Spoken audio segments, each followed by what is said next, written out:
बेटा मैं खुद चाहती हूँ कि तेरी शादी शीतल से हो जाए, लेकिन मैं क्या करूँ? मेरी बात कोई मानने को ही तैयार नहीं है। तेरे पापा मेरे खिलाफ हो गए, दादी माँ अपनी बात को टालना ही नहीं चाहती। मैं आप लोगों के सामने हाथ जोड़ता हूँ माँ, आप लोग मुझसे मेरा प्यार मत छीनिए। कहीं मैंने उन लोगों के फैसले के सामने हाँ कर दी ना तो वहां पर शीतल मर जाएगी माँ। अरे वो तो आत्महत्या करने पर तुली हुई है, और कहीं अगर शीतल को कुछ हो गया ना तो मैं अपने आप को कभी माफ नहीं कर पाऊंगा। मैं भी आत्महत्या कर डालूंगा माँ, मैं अपने आप को मार डालूंगा। नहीं बेटा, ऐसा नहीं करती। तू ऐसी बातें क्यों सोच रहा है? मैं बिल्कुल ठीक कह रहा हूँ माँ, अब फैसला बिल्कुल आपके हाथ में है। डैड तो है कि वो दादी माँ से बात करेंगे नहीं, अब सब कुछ आपके हाथ पर है। आप उनसे आप दादी माँ से साफ साफ कह दीजिएगा कि आकाश इस शादी से बिल्कुल इनकार कर रहा है, वो किसी भी हालत में भी ये शादी नहीं करेगा। और कहीं अगर उसकी शादी कंचन से जबरदस्ती कराने की कोशिश की गई तो मैं घर छोड़कर चले जाऊंगा माँ, मैं घर छोड़कर चले जाऊंगा। नहीं बेटा, ऐसा नहीं बोलती। ठीक है, मैं दादी माँ से बात करूंगी। तू हिम्मत रख, लेकिन तू ऐसा कोई कदम मत उठाना, कोई ऐसी हरकत मत करना बेटा। मैं हूं ना, मैं कुछ न कुछ करूंगी। माँ, तुमने जो कुछ भी करना है करो, लेकिन जल्दी करो, क्योंकि अब ना तो मैं दादी माँ की बात मानूंगा और ना ही डैड की। बस ठीक है बेटा, मैं दादी माँ से बात करती हूँ।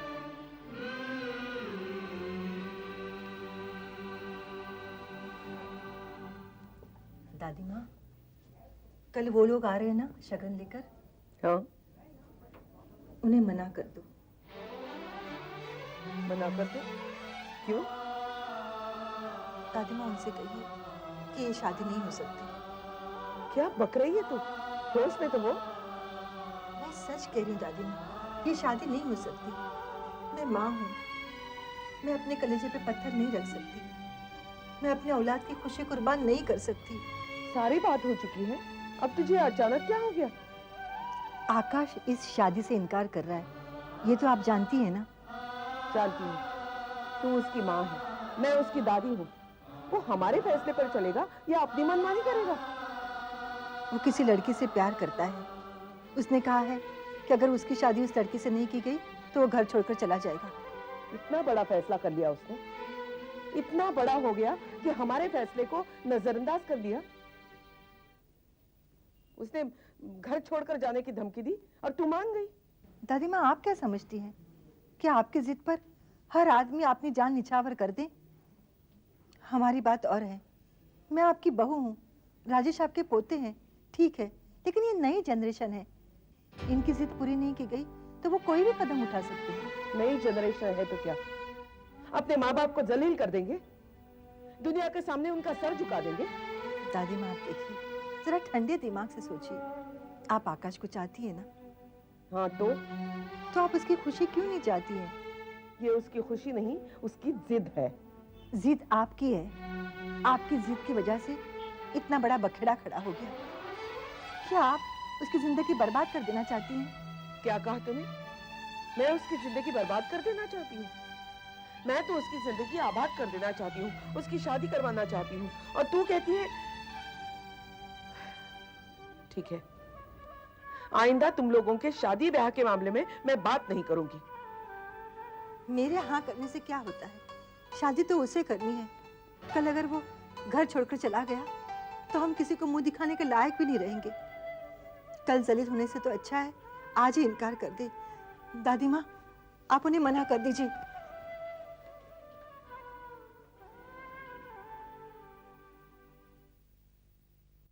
मैं शाम को शगुन लेकर तो आ ही रही थी, फिर तुमने मुझे अभी क्यों बुलवा लिया? ऐसी क्या खास बात है?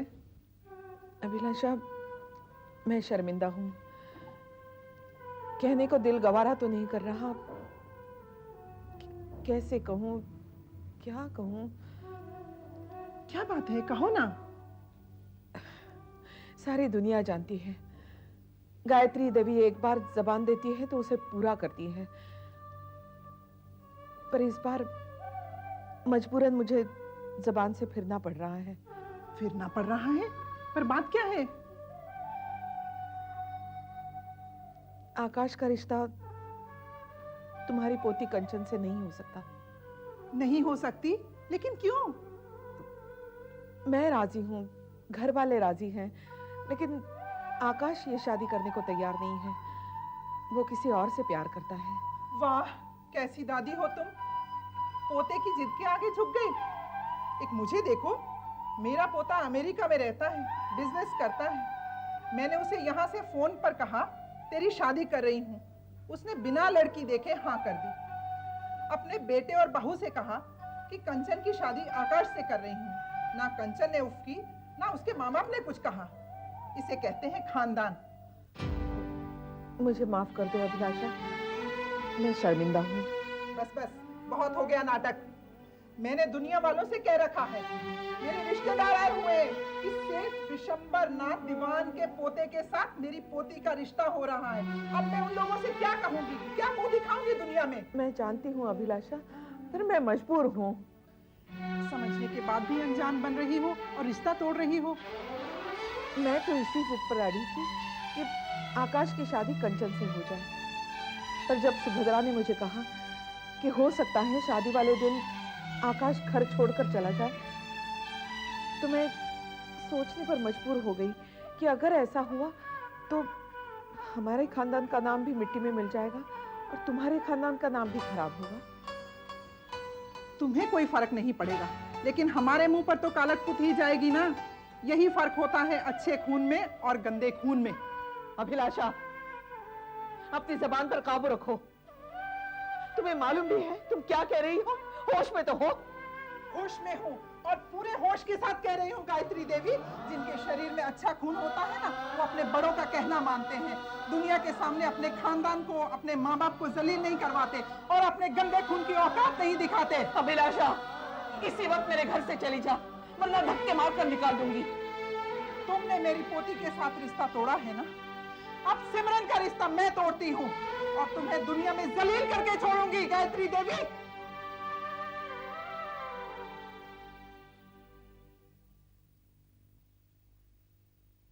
रो मत बेटा, हाँ रोने से क्या होगा?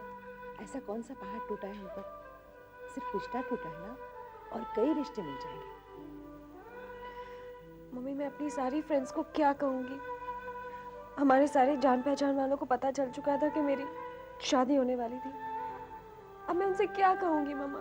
अब क्या करे बेटा, किस्मत में जो था वो हो गया। किस्मत का लिखा आंसुओं से नहीं मिटता। और लोग कितनी देर तक बातें करेंगे?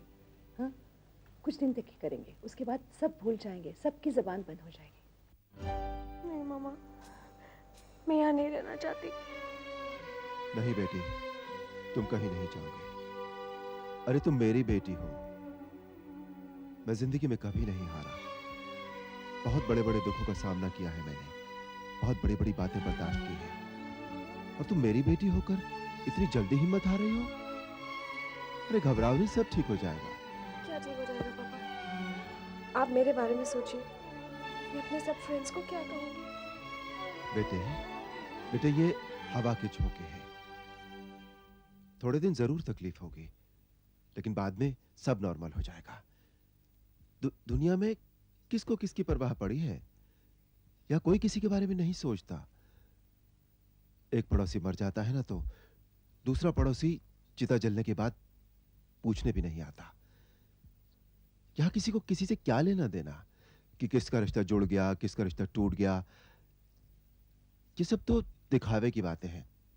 और तू देखना, मैं तेरे लिए ऐसा रिश्ता लेकर आऊंगा कि ये दुनिया देखती रह जाएगी। पापा, आप मुझे झूठी तसल्ली दे रहे हैं। मैं जानती हूँ मेरा रिश्ता कभी नहीं होगा। पापा, मैं सिर्फ इतना जानना चाहती हूँ कि मेरी गलती क्या है। मैंने तो आपसे नहीं कहा था कि आप ये रिश्ता करवा दें। आपने अपनी मर्जी से ही करवा दिया। फिर आपने आकाश का भी रिश्ता करवा दिया, जबकि वो किसी और से शादी करना चाहता था। पापा, मेरी जिंदगी बड़े चाचू और दादी माँ की वजह से बर्बाद हो गई। मैं जीना नहीं चाहती। नहीं बेटे नहीं, ना ऐसा मत कहो। तुम घबराओ नहीं, सब ठीक हो जाएगा। अरे मेरी बेटी के लिए अच्छे से अच्छा रिश्ता आएगा, और फिर तू ससुराल जाकर राज करेगी। ये सब दुख भूल जाएगी तू। ना बेटे, रोते नहीं। हे देवयानी, तुम भी तो रोना बंद करो। तुम रोगी तो ये कैसे चुप होगी? मैं तो सिर्फ इसे समझा रही हूँ। बेटे सब ठीक हो जाएगा। देखो जब कोई काम रुक जाता है ना, तो यूं समझना चाहिए कि आगे इससे भी कुछ अच्छा होने वाला है, और इसी उम्मीद पर दुखों को भूलकर हमें आगे बढ़ जाना चाहिए, है ना बेटे? दुखी मत हो मां, जो होना था सो हो चुका। तुम्हारी सहेली के सामने तुम्हारी बेइज्जती हो गई सो हो गई, क्या कर सकते हैं। मुझे इस बात का दुख हो रहा है बेटे कि आज पहली बार इस घर में मेरी बात को ठुकराया गया है। बहुएं मुंह पर जवाब दे रही हैं। मेरा दिल इस घर से उठ गया है। इस घर में रहने को मन नहीं करता। इस घर में आए दिन किसी न किसी बात को लेकर कोई न कोई बखेड़ा खड़ा रह ही जाता है। मुझे कोफ्त हो रही है।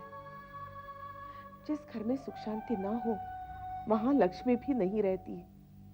मां तुम ठीक कह रही हो, लेकिन हम लोग कर क्या सकते हैं धीरज रखने के अलावा। अब दुखी होकर कोई फायदा नहीं। उस घर में हम थे तो कितनी सुख शांति थी, खुशहाली थी। जो भी काम करते थे उसमें कामयाबी मिलती थी।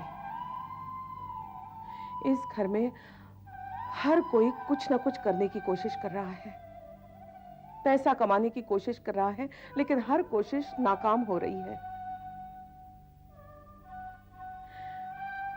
जिस घर में सुख शांति ना हो, बात बात पर नोक झोंक हो, उस घर में खुशियां नहीं रहती। और ऐसे घर का क्या हाल हो जाता है मालूम है? घर तितर बितर हो जाता है। भगवान न करे हमारे साथ भी ऐसा ही हो। नहीं मां, नहीं, ऐसा नहीं होगा। हमारे सारे बच्चे बड़े समझदार हैं। उन्हें बाद में अपनी गलती का एहसास हो ही जाता है और बाद में सब एक हो जाते हैं। तो क्या फायदा?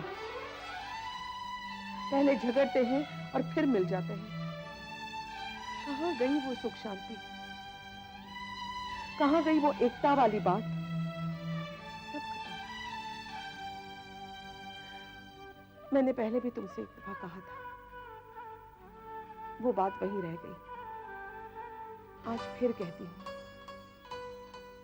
अगर घर की सुख शांति चाहते हो तो एक ही रास्ता है, इस घर का सौदा कर दो, सब में उनका उनका हिस्सा बांट दो, सब अपना हिस्सा लेकर खुश रहेंगे। तुम तो जानती हो मां, ये कोशिश भी मैं कर चुका हूं, लेकिन पता नहीं क्यों बात बनते बनते बिगड़ गई। ये बंगला बिकने वाला था और बाद में नहीं बिका। मेरी तो समझ में नहीं आ रहा कि ऐसा क्यों हो गया। मैं जिस एस्टेट एजेंट से बात करता हूं तो वो कहता है कि ये बंगला नहीं बिकेगा। मेरी तो समझ में नहीं आता कि ये बंगला क्यों नहीं बिक रहा। क्या बुराई है इस बंगले में? वो भी मैं नहीं समझ पा रहा हूं मां, लेकिन तुम फिक्र मत करो, मैं कोशिश तो कर ही रहा हूं। जल्द से जल्द इस बंगले का सौदा करके मैं तीनों बेटों को अलग कर दूंगा।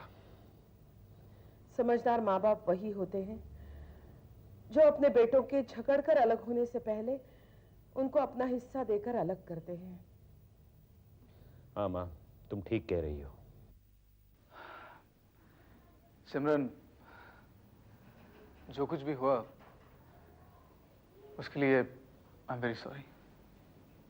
देखो, सॉरी कह के मुझे शर्मिंदा मत करो। तुम ये क्यों नहीं सोचते कि ये सब तो होना ही था?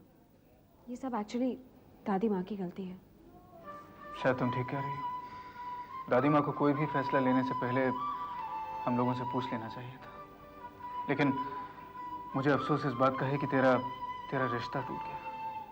मल्होत्रा परिवार वाकई बहुत अच्छा परिवार था। तू वहां पर राज करती।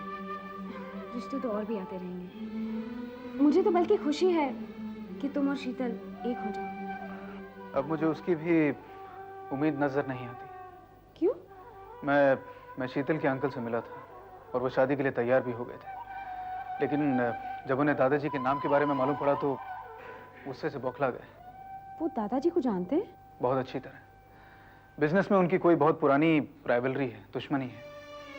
उन्होंने न सिर्फ शादी से इनकार किया बल्कि मुझे काफी जलील भी किया। मुझे नहीं लगता कि किसी भी सूरत में मेरी शादी शीतल से होगी। और शीतल इसके बारे में क्या कहती है? वो क्या कहेगी? वो तो कहती है कि अगर उसकी शादी मुझसे नहीं हुई तो वो आत्महत्या कर ले। यू डोंट वरी आकाश, देखो शीतल तैयार है ना, तो तुम लोग कोर्ट मैरिज क्यों नहीं कर लेते?